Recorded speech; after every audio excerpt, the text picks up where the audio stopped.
Hello friends, তো প্রায় ১ মাস পর আমি আমার বার্থডে ব্লগ নিয়ে চলে এসেছি। আর অ্যাকচুয়ালি আমি অনেকটাই বিজি ছিলাম এই ১টা মাস এক্সাম নিয়ে। আমার প্র্যাকটিক্যাল এক্সাম ছিল, থিওরি এক্সাম ছিল, তাই আমি ভিডিওটা এডিট করে যে আপলোড করব সেই সুযোগটা আমি পাইনি। অ্যাকচুয়ালি 2024 এর বার্থডে আমার জন্য তেমন একটা স্পেশাল কিছুই ছিল না, কারণ আমি ফার্স্ট টাইম আমার ফ্যামিলি থেকে দূরে বার্থডে সেলিব্রেট করছি, তাই তো তেমন কোনো এক্সাইটমেন্টই ছিল না আমার। তাই সকালবেলা উঠে বিছানা গুছিয়ে আমি চলে গিয়েছি কসবা মার মন্দিরে, কারণ নিজের মার সাথে বার্থডে সেলিব্রেট করতে না পারলে কি হয়েছে, বাট সবার মার সাথে আমি সেলিব্রেট করতেই পারি। তো সকাল সকাল স্নান করে আমি চলে যাচ্ছি কসবা মার মন্দিরে। আর ওই দিন ভীষণ বৃষ্টি ছিল, কিন্তু তবুও মা চেয়েছে বলে আমি যেতে পেরেছি। তো কসবা মার মন্দিরে আমি পৌঁছে গেছি এবং পৌঁছে পুজোর জন্য প্রসাদ নিয়ে নিয়েছি। তারপর পুজো দেওয়ার পর আমি একটু ঘোরাঘুরি করলাম মন্দিরে। আর কসবা মা কিন্তু অনেকটাই জাগ্রত মা। এ হচ্ছে সেই পুকুর, যে পুকুর থেকে বৃষ্টির জন্য গ্রামের মহিলারা জল নিয়ে মন্দিরের সিঁড়িগুলো ধুয়ে দিয়েছিল।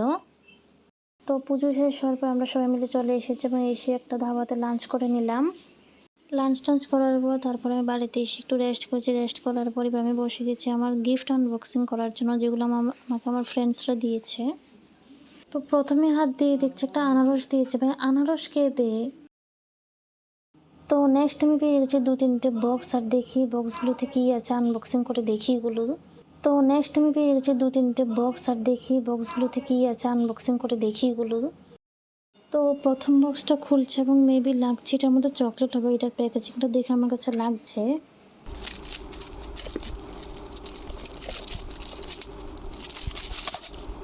ওয়াও, আমার গ্যাসটাও ঠিক আছে এবং সবথেকে বেস্ট পার্ট হচ্ছে এগুলো আমার one of the most favourite chocolate Amul ট্রুফিলসের। তো thank you guys. So next এটা আমি জানি না, মেবি পারফিউম বা কোনো শো পিস হতে পারে।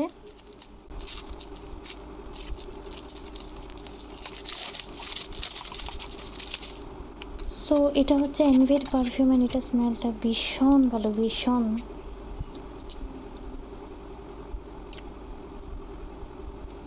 সো নেক্সট গিফট, এটা নিশ্চয়ই একটা শো পিস হবে, কারণ এটার উপর যে একটা ঘরের মতো লাগছে, তো মেবি হতে পারে।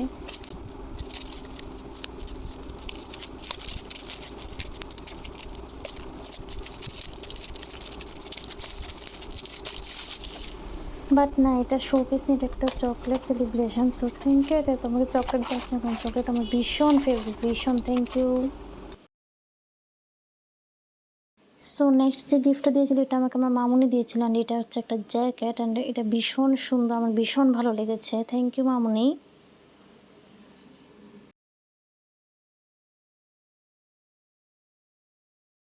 তারপর সন্ধ্যাবেলা দেখে আমাদের হনুমান এসেছে। হনুমান মিন্স আমার ভাইপো, তো ও আমাকে ওদের বাড়িতে নিয়ে গেছে। অ্যান্ড ওইখানে গিয়ে দেখো অলরেডি আমার জন্য কেক টেক নিয়ে পুরো রেডি। বাট এটা অনেকটা আনএক্সপেক্টেড অ্যান্ড সারপ্রাইজ ছিল আমার জন্য। আর তোমরা জাস্ট কেকের উপরে নামটা দেবে, কি বলবো আমি আর ওকে। তো কেক কাটিং শেষ হলো, আমরা কিছু খাওয়া দাওয়া করলাম। এখানে চপ আর মিষ্টি ছিল। তো এই ভিডিওটা এতটুকুই, ভালো লাগলে লাইক করে দিন, চ্যানেলটাকে সাবস্ক্রাইব করে দিন। Bye bye guys.